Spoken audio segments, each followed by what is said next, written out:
देखिए, my self Vikrant Yadav. आज जो हम पढ़ने वाले हैं वो आपका चैप्टर नंबर 15 है, नाम है बहुलक। देखिए, जो एग्जाम में मार्क्स जो वेरी करता है ये 3 मार्क्स का आता है। इसमें एक तो अगर बात की जाए, एक तो 1 नंबर का सवाल आता है, एक 2 नंबर का सवाल आता है। देखिए, बहुलक क्या होते हैं, बहुत अगर बात है इसके बारे में आपने 11th में भी पढ़ा होगा, 10th में भी थोड़ा इसके बारे में इंट्रोडक्शन आया होगा। तो बहुलक होते क्या है, सबसे पहले जो बहुलक अगर बात है, ये अगर इंग्लिश की जो वर्ड है पोलीमर, पॉलीमर अगर बात है, इसको इंग्लिश में जो बोलते हैं पॉलीमर बोलते हैं। जो पॉलीमर 2 वर्ड से बना होता है, एक तो प्लस में पोली, प्लस में एक बना होता है जो ग्रीक वर्ड है, एक बना होता है मर से। पोली का मतलब होता है मैनी, और जो मर का मतलब होता है वो यूनिट। यूनिट का अगर हिंदी में बात करें तो यूनिट को क्या कहते हैं, इकाई कहते हैं। जो मैनी का मतलब होता है एक से अधिक, जब बात हो रही हो एक या दो से अधिक। जब अधिक की बात करें, दो या दो से अधिक की जब बात कर रहा हो, दो से अधिक की, सॉरी, दो के लिए डाई होता है, दो से अधिक की जब भी बात करता हो तो उसको क्या कहते हैं, मैनी। भाई एक के लिए एक, दो और दो से ज्यादा जब भी बात करेगा तो वर्ड लगेगा, क्या लगता है, मैनी लगता है। देखिए, बहुलक होते क्या नॉर्मली, जब आप एनवायरमेंट में आप चेक करते हो, एनवायरमेंट में देखते हो जो प्लास्टिक है, बात कर रहे हो आपकी, जो भी चीजें बनी हुई है, जो कपड़े बने हुए धागे जो होते हैं, वास्तव में ये बहुलक है। बहुलक का मतलब क्या होता है, अगर जैसे छोटी छोटी चीजें, आप एक ट्रेन की बात कर रहे हो, आपने ट्रेन देखा होगा जो छोटे छोटे डब्बों से मिलकर बनी होती है। छोटे छोटे डब्बे आपस में ट्रेन एक लंबी बनी होती है, तो बहुत सारे डब्बे जुड़े होते हैं। ऐसे अगर बात की जाए डब्बे आपस में, जो सबसे छोटा है, देखो बहुलक में एक वर्ड आता है। आपने एक तो अगर बात की जाए 1 लाख पढ़ा होगा, जैसे सुनो, लेकिन भाई एक द्विलक पढ़ा होगा, एक बहुलक वर्ड नहीं सुना है तो यहां चेक करते हैं। 1 लाख क्या होता है, किसी भी चीज एक वर्ड आ रहा, मतलब एक यूनिट की अकेली एक इकाई की जब बात करें तो उसे कहते हैं 1 लाख। जब दो 1 लाख इकाई आपस में जुड़ती है तो बनता है द्विलक, और जब दो से ज्यादा जुड़ती है तो क्या बनता है, बहुलक बनता है।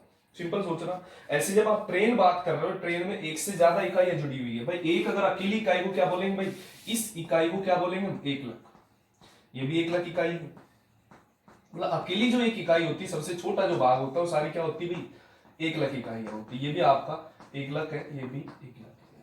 तो 1 लाख इकाइयां जब दो से ज्यादा जुड़ती है तो उसको क्या बोलते हैं भाई, बहुलक कहते हैं। भाई छोटी छोटी 1 लाख इकाइयों के जुड़ने से किसका निर्माण होता है, बहुलक का निर्माण होता है। बहुलक को एक अगर बात करें साइंस की लैंग्वेज में प्लास्टिक भी बोलते हैं, क्योंकि इससे बनने वाले मोस्टली प्लास्टिक होते हैं। जैसे कि आपके रबर, वो भी प्लास्टिक की, जैसे नायलॉन के कपड़े या बहुत सारे बैकलाइट, बहुत सी चीजें हम पढ़ने वाले बहुलक कौन कौन से होते हैं। तो बहुलक की अगर बात है, सबसे पहले सिंपल की छोटी छोटी 1 लाख इकाइयां जब दो से अधिक जब जुड़ती है तो किसका निर्माण करती है, बहुलक का निर्माण करती है। और उच्च आणविक द्रव्यमान वाली होती है, क्योंकि एक लाख इकाइयों का कुछ तो द्रव्यमान होगा, लेकिन छोटी छोटी सी बहुत सारी हजारों यूनिट जुड़ जाएगी तो उनका आणविक द्रव्यमान भी क्या हो जाता है, बहुत ज्यादा हो जाता है। जैसे कि पढ़ने वाले, जैसे आपने पढ़ा भी होगा वैसे पहले, इससे पहले देखो बनता कैसे, कोई भी बहुलक कैसे बनता है। देखिए, इसमें ही मैं बात करूं, जैसे आपने पढ़ा होगा पहले, कभी अगर पॉलीविनाइल, जैसे इथिन की बात करते हैं, भाई जो आपका एथीन होता है, जैसे आपने इसके अलावा जो पढ़ा होगा,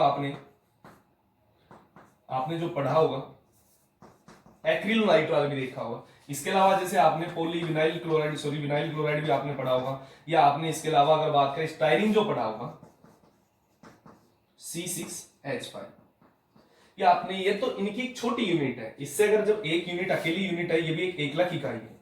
भाई एथीन की सबसे छोटी यूनिट क्या बोली जाती है, किसी भी बहुलक निर्माण के लिए उसके लिए चाहिए होती सबसे छोटी यूनिट एथीन की। अगर बात है, जैसे पॉलीथीन जो बनती है, इससे जो बनती है पॉलीथीन, देख बताते हैं कैसे बनती है। भाई पॉलीएथीन बोली जाएगी, पॉलीथीन भी बोलते हैं उसको। देखिए होता क्या है, जब ये 1 लाख इकाई आपस में जुड़ती है, माना इसकी वैल्यू कितनी ली है हमने, n। भाई एक वैल्यू तो लेंगे नहीं, एक अकेली यूनिट तो जुड़ेगी नहीं। जब दो से अधिक जब यूनिट आपस में से जुड़ती हुई चलेगी, भाई दोनों आपस में अगली से जुड़ेगी। कितनी वैल्यू जब तक जुड़ेगी, जितनी वैल्यू हमने कहा ली है, यहाँ पे ली है। भाई एक यूनिट एथीन है, अकेली यूनिट 1 लाख इकाई होती है एथीन, तो क्या लग जाएगा सामने, पॉलीएथीन। जैसे ये क्या है आपका एक्रिलोनाइट्राइल, जब ये जुड़ेगा भाई, इस पे कोई अगली वाली यूनिट इस पर अटैक करेगी, अभी बताते हैं इसके बारे में। ये जुड़ के क्या बन जाएगा भाई, CH2, ये CH, ये अगली वाले साइड में क्या जुड़ा, साइनाइड। ये कितनी यूनिट जुड़ती हुई चलेगी, जितनी वैल्यू हम इसकी क्या ले रहे हैं, N। ये हमारा एक्रिलोनाइट्राइल था। इसके लिए वर्ड क्या यूज होगा, सामने जब दो से अधिक जब जुड़ जाएगा तो वर्ड लग जाएगा पोली, तो क्या हो जाएगा ये, पोली एक्राइलोनाइट्राइल। जैसे आपने पढ़ा वो वाइनिल क्लोराइड, भाई वाइनिल क्लोराइड में जब होता है, इस पे किसी ने इस पे अटैक किया, क्यों करता है अटैक, वो भी पढ़ेंगे। तो भी जुड़ेगा भाई, ये आपका भाई वाइनिल क्लोराइड है, वाइनिल क्लोराइड। और ये क्या था आपका एक्रिलोनाइट्राइल। बताएंगे जुड़ते भी क्यों, अभी थोड़ी देर में पढ़ने वाले। वाइनाइल जब जुड़ेगा किसी से, जुड़ने के बाद देखना भाई ये ऐसा हो जाएगा कुछ, और कैसे होगा ऐसा ये भी हम पढ़ेंगे। ऐसे चलता है, कितनी यूनिट जुड़ेगी भाई, जब बहुलक की बात करें तो एन यूनिट, दो से ज्यादा होगी तो वो एन यूनिट कितनी होगी यहां लगा देंगे। ये तो वाइनिल क्लोराइड, तब ये इसके आगे क्या लग जाएगा, यहाँ पे आगे जाके क्या लग जाएगा उसके लिए, पॉलीवाइनिल हो जाएगा। क्लियर है ये चीज। इसकी अगर बात करें जैसे एक्रिलोनाइट्राइल सेम है, सॉरी ये स्टाइरिन है, स्टाइरिन जो अगर आप जाके जो बहुलक बनाएगा सेम इसी केस में जो बनेगा CH2CH C6H5, और इनकी भी कितनी वैल्यू लग जाएगी, एन वैल्यू जितनी हम ले रहे हैं। तो ये स्टाइरिन थे तो ये बोला जाएगा आपका पॉलीस्टाइरिन। ये बनता है क्यों है इस केस में, सबसे पहले केस पढ़ते हैं कि ऐसा क्यों होता है भाई, इस पे अगर ये बात है कि बन क्यों रहा है, देखना ये सबसे इंपॉर्टेंट केस है जो पहले भी आप कई बार पढ़ चुके हैं, 10th में भी आ चुका है। अगर बात करें इसके अलावा 11th में भी आपके इसके बारे में रीड कर चुके हो बहुलक के बारे में, लेकिन अगर बात करें आपको कुछ समझा होगा वहां पे, बाकी कुछ यहां देखते हैं। जैसे मैं ले रहा हूं इथीन ले रहा हूं, या मैं इसके अलावा एक एग्जांपल और ले रहा हूं, जैसे मैंने ले लिया CH2 डबल बॉन्ड CHCl ले लिया, वाइनिल क्लोराइड, या एक ले लिया जैसे मैंने अगर बात की जाए CH हमने ले लिया एक्रिलोनाइट्राइल। देखिए बात करें इंडक्टिव इफेक्ट के बारे में, आपने जर्नल ऑर्गेनिक केमिस्ट्री आपने 11th में चैप्टर पढ़ा है, उसमें जीओसी पढ़ा, अगर जिनमें से इन दोनों में से अधिक विद्युत ऋण तत्व कौन सा है उसकी तरफ डायपोल क्या हो जाता है, शिफ्ट हो जाता है। तो यहाँ पे दोनों सेम है, तो अगर इस बॉन्ड को ब्रेक करता हूं मैं तो एक पर तो पार्शियली पॉजिटिव, एक पर पार्शियली क्या आ जाता है, नेगेटिव आ जाता है। भाई इस डबल बॉन्ड के साइड में भाई ये शिफ्ट इधर होगा डाइपोल, या इधर शिफ्ट होगा, वो डिपेंड करेगा इस ग्रुप पे। भाई अगर बात है CH यहाँ पे sp अगर 2 अगर हाइब्रिड कार्बन है, साथ में क्या जुड़ा क्लोरीन जो कि मोर इलेक्ट्रोनेगेटिव एटम है, अधिक विद्युत ऋणी है, इसका कौन सा इफेक्ट लगता है, माइनस आई लगता है। इलेक्ट्रॉन की जो डिस्प्लेसमेंट होगा किस दिशा में होगा, इस दिशा में होगा, इस दिशा में होगा। अगर इस बॉन्ड को मैं ब्रेक करता हूं तो डिस्प्लेसमेंट इस दिशा में, तो इस पर पार्शियली नेगेटिव, इस पर क्या आएगा पार्शियली पॉजिटिव। ये जानते हो आपने इंडक्टिव इफेक्ट, प्रेरणिक प्रभाव जो आपने प्रेक्षणिक प्रभाव पढ़ा अच्छे से पढ़ा है। इसमें अगर बात करें आपने केस ये भी पढ़ा होगा माइनस आई के केस में, जो आपने बताया था जैसे ये होता भाई आपका जैसे साइनाइड ग्रुप होता है, अगर कार्बन ए बी एटम, इसे ए कहें इसे बी एटम, यहाँ पे अगर ए के आगे अगर कोई बी जुड़ा और वो इससे ए से अधिक विद्युत ऋणी है तो शिफ्टिंग इलेक्ट्रॉन की डिस्प्लेसमेंट हमेशा उस साइड होगी। इसके रेस्पेक्ट में अगर बात है कौन सा इफेक्ट होगा, माइनस आई, इसके रेस्पेक्ट में क्या लग रहा है जैसे plus I. Same respect of electronic displacement किस दिशा में होगा, भाई यहाँ पे साइनाइड है, ये होता है शिफ्ट, भाई कार्बन से ज्यादा इलेक्ट्रोनेगेटिव है, शिफ्टिंग इधर, तो मतलब ये ग्रुप का इलेक्ट्रॉन डिस्प्लेसमेंट किधर हो रहा होगा, इस साइड हो रहा होगा। इस साइड तो डिस्प्लेसमेंट कहां होगा, इलेक्ट्रॉन होगा ये, तो इस पर तो पार्शियली नेगेटिव सॉरी पॉजिटिव होगा हमेशा, इस पर पार्शियली क्या रहेगा, नेगेटिव। अब देखना इसका क्या इफेक्ट है, वही हम पढ़ने वाले, सॉरी इसी को देख लेते हैं। भाई इस पर पार्शियली नेगेटिव, अब ये तो किसी के अकेले, भाई ये आपका एथीन है, ये आपकी बात करें वाइनिल क्लोराइड, और ये आपका है एक्रिलोनाइट्राइल। देखिए जब ये जुड़ेंगे, भाई ये तो 1,00,000 इकाई बहुलक बनता है, छोटी छोटी 1,00,000 इकाई आपस में जब जुड़ती है बहुत सारी, तो किसका निर्माण करती है, बहुलक की। भाई 1,00,000 किसी भी बहुलक की, सबसे जैसे हम पॉलीथीन की बात करें, पोली वर्ड कब जुड़ा है, जब एक से ज्यादा इकाई, दो से ज्यादा इकाई जब जुड़ी है, तो एथीन मतलब दो से ज्यादा जुड़ेगा। माना हम बस दो से ज्यादा कितनी वैल्यू ले ली इसकी, भाई ये आपस में जुड़ेगी कैसे, एन आपस में जुड़ता हुआ कैसे चलेगा, देखना जैसे हम अभी 2 यूनिट ही ले रहे हैं, जैसे भाई 2 तो नहीं होती क्योंकि बहुलक में हजारों यूनिट होती है, पर एक अगर इस बॉन्ड को ब्रेक करता हूं तो एक पर तो पार्शियल पॉजिटिव, एक पर पार्शियल नेगेटिव, वही सेम, एक पर पार्शियल पॉजिटिव, एक पर पार्शियल, ऐसे हजारों यूनिट। भाई ये हमें पता है कि जो माइनस वाला न्यूक्लियोफाइल की तरह इस पर अटैक, ये न्यूक्लियोफाइल जैसे किसी अगली यूनिट पर अटैक, इस पर प्लस पर कोई अगली यूनिट अटैक कर रही होगी। भाई जुड़ने के बाद जो बॉन्ड बनेगा, भाई इस पे कोई अटैक करेगा तो इससे भी बॉन्ड बनेगा, क्या रहेगा CH2, ये CH2, ये CH2, ये CH2, ऐसे वो किसी अगली यूनिट पे, और कब तक करेगी, जब तक उसकी वैल्यू क्या ना हो जाए, n हो जाए। जैसे कि आपने n वैल्यू अगर एक ही यूनिट के बेसिस पे आपने n लिया है तो आप ऐसे ही कह सकते हो, वो तब तक जुड़ती हुई चलेगी जितनी कितनी यूनिट होगी उसकी, n यूनिट ली, आपने 4 लिए तो 4 यूनिट पर जुड़ जाएगा। माना आपने 2 लिए तो केस यहीं पर हो जाएगा, एक पे पार्शियल पॉजिटिव होगा और एक पे पार्शियल नेगेटिव, आपने 2 यूनिट लिए तो बस केस यहीं पे रफा दफा हो जाएगा। क्लियर है। तो आप n वैल्यू ले रहे हो, जैसे सेम इसके लिए जो मैं बात करूं, इसके लिए अगर बात है तो ये तो एथीन हो गया था, जब इसके अगर बात है जी जुड़ेगा, देखना अगर बात है जब 1,00,000, एक चीज और भी बतानी, इसमें जब जुड़ेगा तो ये कैसे हो जाएगा भाई, CH2 ऐसे जुड़ता हुआ चलेगा, कब तक जुड़ता हुआ चलेगा, जब तक उसकी यूनिट कितनी ना हो जाए, n यूनिट ना हो जाए। सेम इस केस में देखना,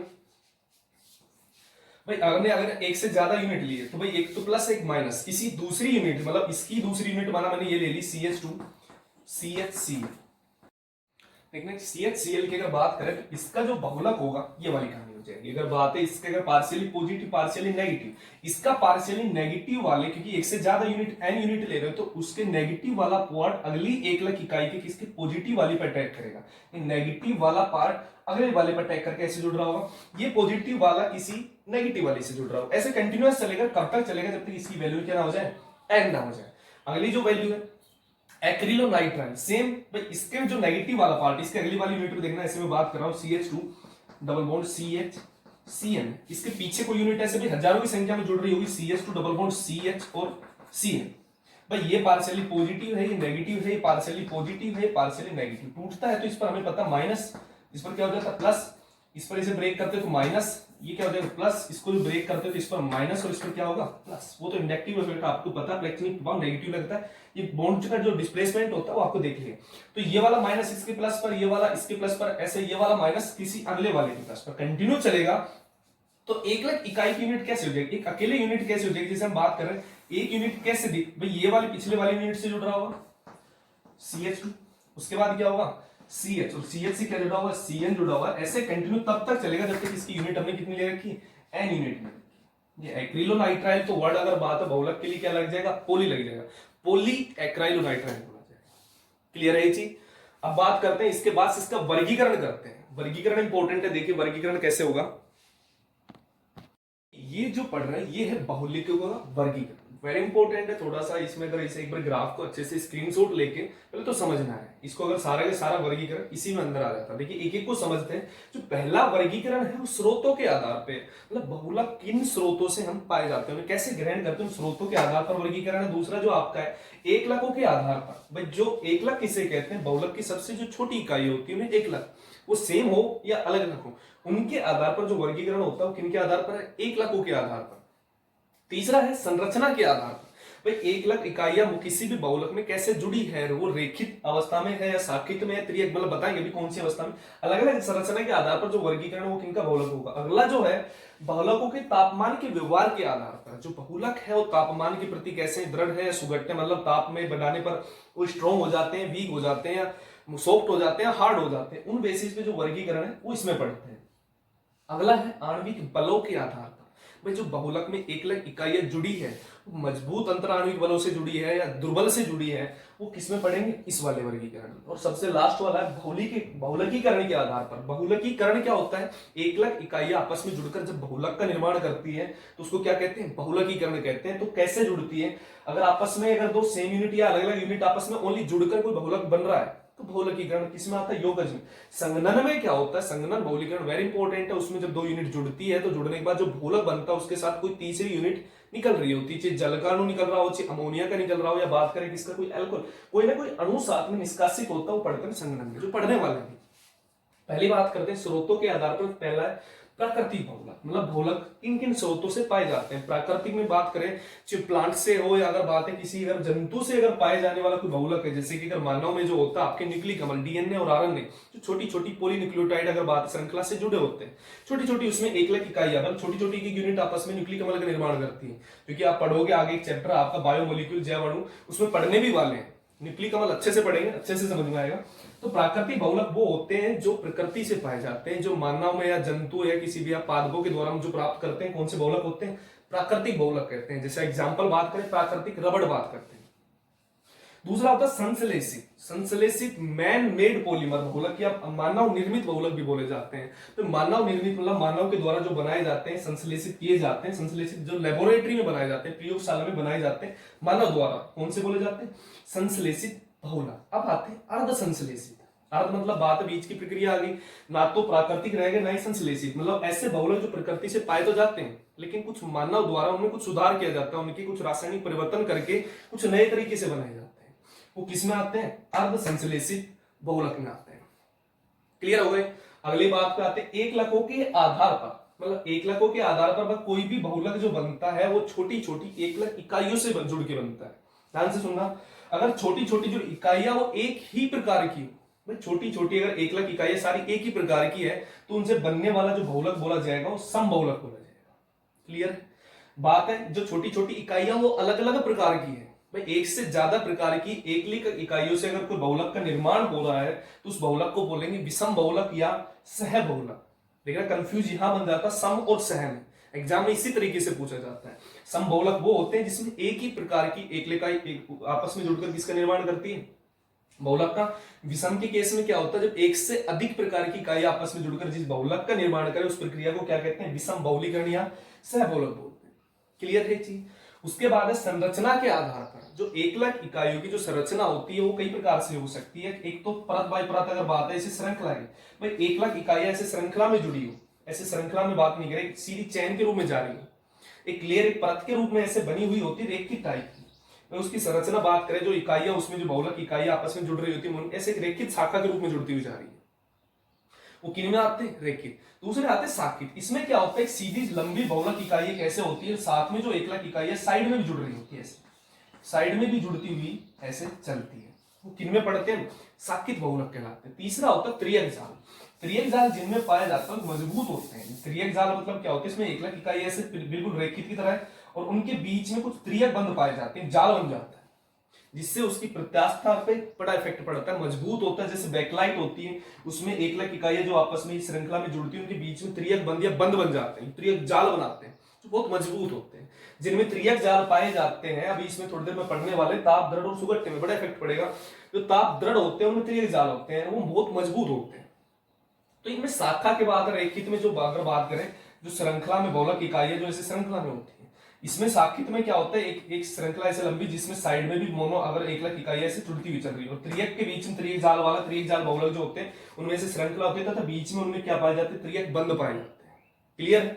उसके बाद अगला जो है वो है बहुलकों के तापमान के व्यवहार के आधार पर। बहुलकों के तापमान के व्यवहार के आधार पर अगर बात करें, देखना दो टाइप के होते हैं, तो ताप सुघट्टे और एक ताप दृढ़ बहुलक। ताप सुघट्टे क्या होते हैं, ताप सुघट्टे ऐसे होते हैं, इन बहुलकों को एक बार जब गर्म करते हैं, देखना समझना, ये एक्रिस्टलीय अगर बात करें, क्रिस्टलीय और एक्रिस्टलीय वाली बात हो जाती है। अगर इन्हें एक बार गर्म कर दें, एक बार गर्म करने के बाद अगर ये सॉफ्ट हो जाते हैं, मुलायम हो जाते हैं, जिन्हें किसी दूसरी फेज में दूसरे आकार में परिवर्तित कर दिया जाता है। जैसे प्लास्टिक, आपकी जो पॉलीथीन होती है, आप उसे एक बार गर्म करते हो, वो अपना आकार बदल देता है, वापिस किसी दूसरे आकार में आप उसे बदल सकते हो। जैसे रिसाइकिल करते हैं, आपके प्लास्टिक बैग इकट्ठा करते हैं, जो कबाड़ी आता है उसको प्लास्टिक को उठाता है, वो किसी दूसरे आकार में होता है, उन्हें गर्म करता है तथा किसी तीसरे आकार में कन्वर्ट करता है। तो ऐसे जो बहुलक होते हैं, क्योंकि अगर बात है बहुलक एक टाइप की प्लास्टिक ही है, तो अगर बात है ऐसे प्लास्टिक है, ऐसे बहुलक जिन्हें एक बार गर्म करने के बाद मुलायम हो जाता है, दूसरी अवस्था में उसे बदल भी सकते हैं, तो ऐसे जो बहुलक होते हैं ताप सुघट्टे बहुलक कहलाते हैं। इनमें अगर बात है गर्म करने पर दोबारा वापस अवस्था में बदलने पर कोई रासायनिक परिवर्तन नहीं होता। मतलब हमने प्लास्टिक लिया, भाई उसकी जो रासायनिक जो भी उसमें वैल्यू है उसको गर्म किया, सॉफ्ट हो गया, दोबारा वापस उसी अवस्था में आ गया, रासायनिक परिवर्तन नहीं होता। तो ऐसे जो ताप सुघट्टे बहुलक बोले। लेकिन ताप दृढ़ जो एक चीज और भी है, ताप सुघट्टे के बीच में जो अगर बात है, उनकी जो बहुलकीकरण जो श्रृंखला है उनके बीच में त्रियक जाल नहीं पाए जाते। ताप दृढ़ के बीच में जो बहुलकीकरण अगर जो बहुलक की श्रृंखला है उनके बीच में क्या पाए जाते हैं, त्रियक जाल पाए जाते हैं, बहुत मजबूत होते हैं। और ताप दृढ़ बहुलक वो होते हैं जिन्हें एक बार गर्म करने के बाद दोबारा किसी दूसरे आकार में नहीं बदला जा सकता है, ताप दृढ़ बहुलक कहलाते हैं। क्लियर है? जैसे कि बैकेलाइट। उसके बाद जो आता है आणविक बलों के आधार पर। आणविक बलों के आधार पर अगर मैं बात करूं, एक तो होता है आपका प्रत्यास्थ बहुलक, दूसरा होता है आपका रेसे। प्रत्यास्थ और रेसे में प्रत्यास्थ का वर्ड होता है, इंग्लिश में बात करें इलास्टिसिटी, इलास्टिक प्रत्यास्थ। ऐसे जो बहुलक जिनकी अगर बात है, आपने देखा रबड़ को खींचते हो तो प्रत्यास्थ बोली जाती है उसकी। तो ऐसे बहुलक जिनमें एकलक अणुओं के मध्य प्रत्यास्थ की बात करें तो दुर्बल अंतर आणविक बल हो, तो मतलब अगर एकलक इकाइयों के बीच में दुर्बल अंतर आणविक बल अगर उसे खींचे तो दूसरे आकार में वापिस छोड़े तो उसी आकार में आ जाता है। ऐसे जो बहुलक कहलाते हैं प्रत्यास्थ बहुलक कहलाते हैं। दूसरे आपके आते हैं उसमें रेसे में क्या होता है, एक रेसे में अगर बात करें जो एकलक अणुओं के मध्य होते हैं प्रबल अंतर आणविक बल होते हैं। इन्हें एक बार खींचे तो खींचते नहीं है, टूट जाते हैं, बहुत मजबूत होते हैं। इनमें बात कीजिए अणुओं के मध्य प्रबल अंतर आणविक बल होते हैं, खींचे नहीं जा सकते। जैसे कि आपके बात कीजिए प्लास्टिक के जो पट्टे होते हैं, रबर के जो पट्टे आए जाते हैं, जैसे कि आप फैन बेल्ट देखते हो खींचती नहीं है, उसमें जो बहुलक अगर जैसे आपके कपड़ों नायलॉन के जो कपड़े आते हैं कपड़ों में खींचते हैं, टूट जाते हैं लेकिन स्ट्रेच नहीं होते। समझ रहे हो चीजें? तो वो पढ़ते हैं रेसे बहुलक कहलाते हैं, जो स्ट्रेचेबल उनकी पावर नहीं होती, प्रत्यास्थ नहीं होती, और प्रत्यास्थ होते हैं जो स्ट्रेचेबल होते हैं। उसके बाद सबसे इंपॉर्टेंट आता बहुलकीकरण के आधार पर एक तो होता है योगज और एक संघनन, वेरी इंपॉर्टेंट है, उसके ऊपर इसके पढ़ते हैं। एक बार इसका स्क्रीनशॉट ले सकते हो। क्योंकि बोर्ड के इस चार्ट के आधार पर सारा जो वर्गीकरण हो जाता है आसान हो जाता है। देखना देखना पढ़ते हैं इसको। देखना बहुलिकीकरण के आधार पर सबसे पहले बात करें बहुलिकीकरण क्या होता है। भाई क्या होता था बहुलिकीकरण? जब एकलक इकाइयां आपस में जुड़कर किसी बहुलक का निर्माण करती है उसे क्या क्या कहते हैं भाई? बहुलिकीकरण। तो दो टाइप का होता है बहुलिकीकरण के आधार पर, तो योगज और दूसरा कौन सा होता है भाई? संगणन। योगज बहुलकीकरण बात की जाती है, बहुलकीकरण, और ये भी कौन सा है? संगणन बहुलकीकरण। योगज में क्या होता है भाई? अगर बात करें, देखना जैसे आप एथीन लेते जब इसमें या तो सेम टाइप के अगर कोई यूनिट आपस में जुड़ रही है, अलग अलग टाइप की, अगर सेम टाइप की अगर सारी की सारी एकलक इकाई आपस में जुड़कर जिस बहुलक का निर्माण करती है वो बोला जाता है समबहुलीकरण। और एक से अधिक प्रकार की अगर एकलक इकाई आपस में जुड़कर किसी बहुलक का निर्माण बोली जाती है वो क्या बोला जाता है? सह या विषम बहुलीकरण बात करते हैं, जो कि अभी पढ़े क्या है। तो या अगर भाई सेम टाइप के यूनिट ले रहे हैं, जुड़ने का बात, इसका मतलब समझना होता कैसे वो भी पढ़ेंगे। मतलब समझना तो ये यूनिट आपस में जुड़ रही हो भाई, इसका बहुलीकरण जब होता है भाई सेम टाइप की, क्योंकि जो एथीन है, पॉलीथीन जो बनता है वो एथीन से बनता है, सारी की सारी उसकी एकलक इकाइयां समान होती है, तो इसका जो बोला जाता है ये बोला जाता है समबहुलीकरण। समबहुलीकरण होता है। और जुड़ने की प्रक्रिया, एकलक इकाइयों के आपस में जुड़ने की प्रक्रिया क्या कहलाती है? बहुलिकीकरण। और सारे बहुलक अगर समान हो तो क्या बोला जाता है? समबहुलीकरण। और आपस में जुड़कर देखना जो बनता है, अभी थोड़ी देर पहले हमने पढ़ा था भाई, ये बनता है जितनी वैल्यू आपस में जुड़ती है ये बन जाता है। ये तो आपका एथीन था और ये क्या बन गया था आपका? पॉलीथीन, पॉलीएथीन बन गया था। पॉली वर्ड जुड़ जाता है, पॉली का मतलब होता है बहु, मतलब एक से दो से ज्यादा की जब बात कर रहा होता है। तो बात है जो ये प्रक्रिया होती है सिर्फ और सिर्फ अगर एकलक इकाइयां आपस में जुड़ रही है लेकिन कोई अणु का निष्कासन साइड में नहीं हो रहा है, ऐसा जो बहुलिकीकरण होता है वो क्या होता है? योगज बहुलिकीकरण कहलाता है। जैसे कि अगर बात है आपकी नाइलॉन या टेरिलिन अगर आप पढ़ रहे, इसके अलावा एक चीज और पढ़ने वाले, लेकिन संगणन में अगर जो बात पढ़े, संगणन के केस में क्या होता है, इसमें देखना भाई अगर बात है दोनों जुड़ के कोई कुछ निकल नहीं रहा है साइड में, लेकिन संगणन का जैसे एग्जांपल, जैसे टेरिलिन का एक एग्जांपल है, इसके लिए जो पाया जाता है तो आपका टर्थेलिक एसिड। टर्थेलिक एसिड क्या होता है भाई? देखना ये होता है,